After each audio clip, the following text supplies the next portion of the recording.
പ്രഹ്ലാദ, നിനക്കാരാണ് ബലം? നിന്നെ ആരാണ് രക്ഷിക്കുന്നത്?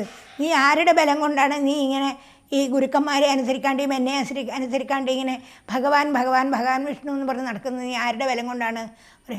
അപ്പോൾ പ്രഹ്ലാദൻ പ്രഹ്ലാദൻ അച്ഛനെ കണ്ട അപ്പം തൊഴാനും നമസ്കരിക്കാനും തുടങ്ങും.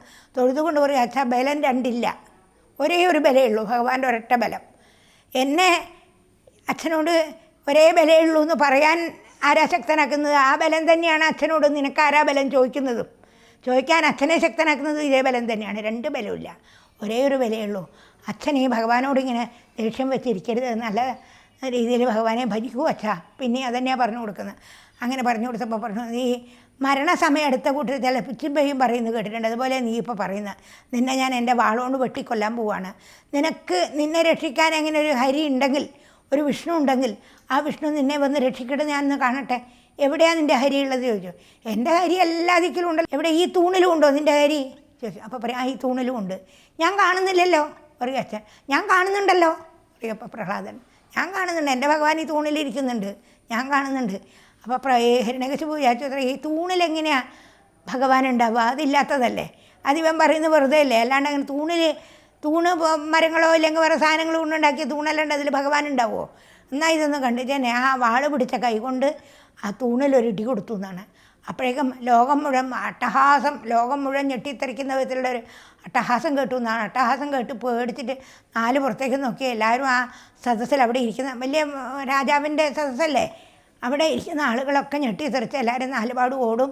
എവിടുന്നായി ഈ ശബ്ദം എന്ന് വിചാരിച്ച് നോക്കുമ്പോഴേക്കും ആ തൂണിനുള്ളിൽ നിന്ന് അത് ഭീകരമായിട്ടുള്ള രൂപത്തിൽ നരസിംഹമൂർത്തി പുറത്തേക്ക് വരികയാണ്.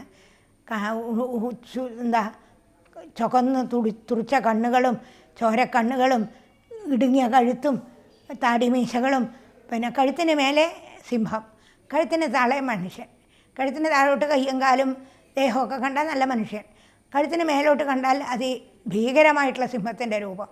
ആ ഹിരണ്യകശിപുവിനെ പേടിച്ചു എന്നാണ്. എത്ര ദുഷ്ടനാണെങ്കിലും എത്ര ധൈര്യശാലിയാണെങ്കിലും ഒന്ന് പേടിച്ചെങ്കിലും ഇത് തന്നെയായിരിക്കും എൻ്റെ വിഷ്ണു, എൻ്റെ ശത്രുവായിട്ടുള്ള വിഷ്ണുവാണിത്, ഇവനെ രക്ഷിക്കാൻ വന്നതെന്നുള്ള ചിന്തയോട് കൂടിയിട്ട് ഉടനെ വാളും പരിചയെടുത്ത് ഈ നരസിംഹത്തെ നേരെ ചാടി. നരസിംഹവും ഹിരണ്യകശിപുവായിട്ട് യുദ്ധം ചെയ്തു കുറേ നേരം. അപ്പോൾ ഭഗവാൻ വിചാരിച്ചു അത്രേ, എൻ്റെ ഭക്തനല്ലേ, എൻ്റെ പറവുകാരനല്ലേ, എൻ്റെ ജയനല്ലേ ഇത്, അവനോട് കൂടി കുറച്ച് നേരം കളിക്കാം വിചാരിച്ച് കുറച്ച് നേരം യുദ്ധം ചെയ്തു. അത് കഴിഞ്ഞപ്പോൾ വാളൊക്കെ തട്ടിത്തെറിപ്പിച്ചു ഭഗവാൻ. അപ്പോഴേക്കും ഗതയെടുത്തു, ഗതയായിട്ട് യുദ്ധം ചെയ്തു. അങ്ങനെ കുറേ നേരം യുദ്ധം ചെയ്തു. പിന്നെ ഈ ബ്രഹ്മാവിനോട് വാങ്ങിയ വരങ്ങളൊക്കെ ശരിയാവണം.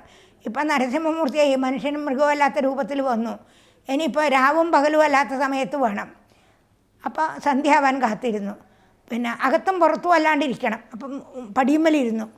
പിന്നെ ഭൂമിയിലും ആകാശത്തിലും അല്ലാണ്ട് ഒരു ദിക്കിൽ വേണം. അപ്പോൾ തൻ്റെ മടിയിൽ കിടത്തി. ആയുധങ്ങൾ കൊണ്ടൊന്നും കൊല്ലാൻ പാടില്ല. അപ്പോൾ നഖം കൊണ്ട് കൊന്നു.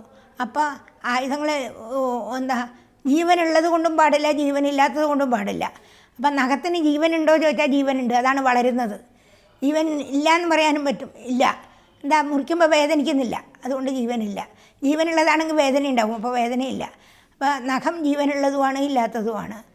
പിന്നെ അങ്ങനെ എല്ലാം നോക്കിയിട്ട് മടിയിൽ കിടത്തി സന്ധ്യാവാൻ കാത്തു നിന്നു. ആ സന്ധ്യാസമയത്ത് മാരടം കൈനഖം കൊണ്ട് വളർന്ന് ഉള്ളിൽ നിന്ന് വരുന്ന ചോര കൈകൊണ്ട് കോരി കുടിച്ചു. ഭക്തൻ്റെ തരുന്നത് എന്തായാലും ഭഗവാൻ അത് സ്വീകാര്യമാണ്. ഈ ഭക്തന് ഇതേ ഉള്ളൂ തരാൻ, അവൻ്റെ ചോരയും കുടലുമാലിയൊക്കെയാണ് തരാനുള്ളത്, അതൊക്കെ ഞാൻ സ്വീകരിക്കുന്നു എന്നുള്ള മട്ടിൽ ഭക്തൻ തരുന്നത് എന്തും ഭഗവാൻ സ്വീകരിക്കും എന്നുള്ള ആ ഇതിനെ വെച്ച് ആ ചോരയൊക്കെ കുടിച്ചു. കുടലുമാല വലിച്ച് തലയിലിട്ടു. എന്നിട്ട് അവിടെ നിന്ന് ഈ ശവം മരിച്ച ഹിരണ്യകശിപുവിനെ മടിയിൽ നിന്നെടുത്ത് വലിച്ചെറിഞ്ഞു. എന്നിട്ട് അവിടെ നിന്നിട്ട് സദസ്സിൽ നിന്നിട്ട് അവിടെ ഒരു നൃത്തം, എന്താ പറയുക, ഒരു അട്ടഹാസം, ലോകം മുഴുവൻ മുഴങ്ങുന്ന വിധത്തിൽ അട്ടഹസിക്കുക, നൃത്തം വയ്ക്കുക, അട്ടഹസിക്കുക, ചാടുക, കളിക്കുക, എല്ലാവരും പേടിച്ച് എല്ലാവരും ദൂരത്തേക്ക് ഓടുക. ഒരാൾക്കും അടുത്തേക്ക് ചെല്ലാനും കഴിയുന്നില്ല, ഒന്നും പറയാനും കഴിയുന്നില്ല, എന്താ ചെയ്യേണ്ടതെന്ന് അറിയില്ല ആർക്കും. അപ്പോൾ അങ്ങനെ ആകുമ്പോൾ ബ്രഹ്മാവും ആളുകളൊക്കെ കൂടെ വന്നു. കുറേ ദൂരെ നിന്ന്, കയ്യെത്താത്ത ദൂരത്തിൽ നിന്നിട്ട് എന്നാ പറയുക. അങ്ങനെ അവരൊക്കെ സ്തുതിച്ചു ഭഗവാനെ. ആരുടെ സ്തുതിയും കേട്ടിട്ടും ഭഗവാന് യാതൊരു മാറ്റവും ഉറച്ച് അട്ടഹസിക്കുക തന്നെ. അട്ടഹസിക്കുക, ചവിട്ടി നരം കുലുക്കുക. എന്നിട്ട് ഈ ഹിരണ്യകശിപു ഇരുന്നൊരു സിംഹാസനം, ആ സിംഹാസനം വലിച്ച് നടുവിലിട്ടിട്ട് അതിൻ്റെ മുകളിൽ കയറി അവിടെ ഇരുന്നു, ആ സിംഹാസനത്തിൽ ഇരുന്നിട്ട് അവിടെ നിന്നായി പിന്നത്തെ അട്ടഹാസവും കളിയൊക്കെ. അപ്പോൾ അങ്ങനെ കുറേ നേരം കഴിഞ്ഞപ്പോൾ ബ്രഹ്മാവ് വിചാരിച്ചു എന്തായാലും ചെയ്യുക, ശ്രീഭഗവതിയെ കൂട്ടിക്കൊണ്ടുവന്ന് മഹാലക്ഷ്മിയെ, ഭർത്താവിൻ്റെ ദേഷ്യമല്ലേ ഒന്ന് തീർക്കാൻ പറ്റിയായിരിക്കും, ഭാര്യ ഒന്ന് വന്ന് നോക്കട്ടെ എന്ന് വിചാരിച്ച് കൂട്ടിക്കൊണ്ടുവന്നു. കുറേ ദൂരത്തിനെ പറഞ്ഞു ഇത്ര ഇങ്ങനെ ഒരു രൂപം ഞാൻ ഇതുവരെ കണ്ടിട്ടുമില്ല കേട്ടിട്ടുമില്ല, ഞാൻ അടുത്തേക്കില്ല എന്ന് പറഞ്ഞ് മഹാലക്ഷ്മി തിരിച്ചു പോയിന്ന്. പിന്നെ നോക്കുമ്പോഴേക്കാണ് പ്രഹ്ലാദൻ മാത്രം ഒരു പേടിയില്ലാണ്ട് ഒരു ഭാഗത്ത് നിന്ന് തൊഴുതുകൊണ്ട് ഇങ്ങനെ നിൽക്കുന്നുണ്ട്. അപ്പോൾ ബ്രഹ്മാവ് പ്രഹ്ലാദനോട് പറഞ്ഞു, നിൻ്റെ അച്ഛന് വേണ്ടിയിട്ടാണ് ഈ അഭിനയം, ഭഗവാന്റെ ഈ ക്രോധം, അതുകൊണ്ട് നീ എന്നെ ചെന്ന് സമാധാനിപ്പിക്കുക കൂട്ടാ എന്ന് പറഞ്ഞു.